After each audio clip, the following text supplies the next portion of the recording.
अश्वत्थामा दौड़ते हुए जंगल की तरफ गया। अरे मेरा सब कुछ ही लुट गया, इन्होंने मेरा अपमान किया है, इससे अच्छा तो ये मेरा वध कर देते, कम से कम मेरे को अपमान को तो सहन नहीं करना पड़ता। लेकिन अश्वत्थामा अमर हैं, तो इस प्रकार से उनका वध कर भी ही नहीं सकते थे। कई कारण होते हैं, एक लीला के पीछे मेरी मैया हजारों कारण होते हैं जब वह लीला प्रारंभ होती है। अंत में ये स्थिति बनी। लेकिन कहते हैं कि जो दुष्ट होता है वो तो दुष्ट ही रहता है, चाहे कितना भी उसमें सुधार किया जाए। कुत्ते की पूंछ होती है मेरी मैया, वो क्या रहती है, टेढ़ी रहती है। और एक बड़ा विद्वान आया, उसने कहा कि इसको मैं सीधी कर दूंगा। बोले कैसे करोगे? एक बांस लेके आया और बांस को अंदर से पोला किया, और जैसे ही पोला करके कुत्ते की पूंछ को उसमें डाल दिया, और डाल करके, और घूरा होता है ना जहां पर कचरा डालते हैं हम, क्या बोलते हैं आपके यहाँ, उसमें दबा दिया उसको मिट्टी में। 12 वर्ष तक दबी रही।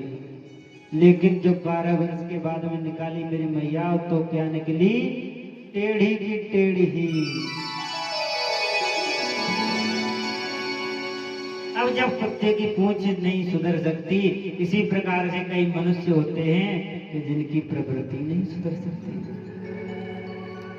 अंत में यह स्थिति बनी कि अश्वत्थामा ने ब्रह्मास्त्र का संधान करके बोले कि मेरी तो इज्जत गई, लेकिन तुम्हारे कुल का दीपक बुझा दूंगा मैं।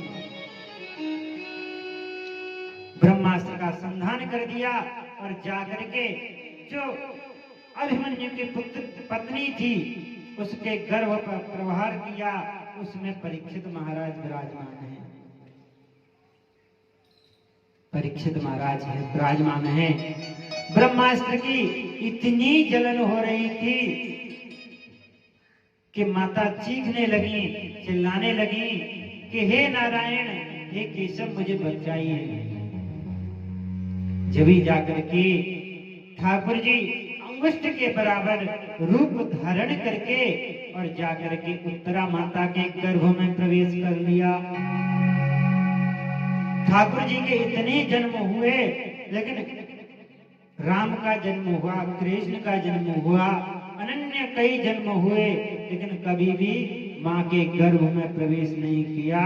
और भक्तों की बात आ जाए माता, तो उत्तरा के गर्भ में ठाकुर जी प्रवेश कर गए।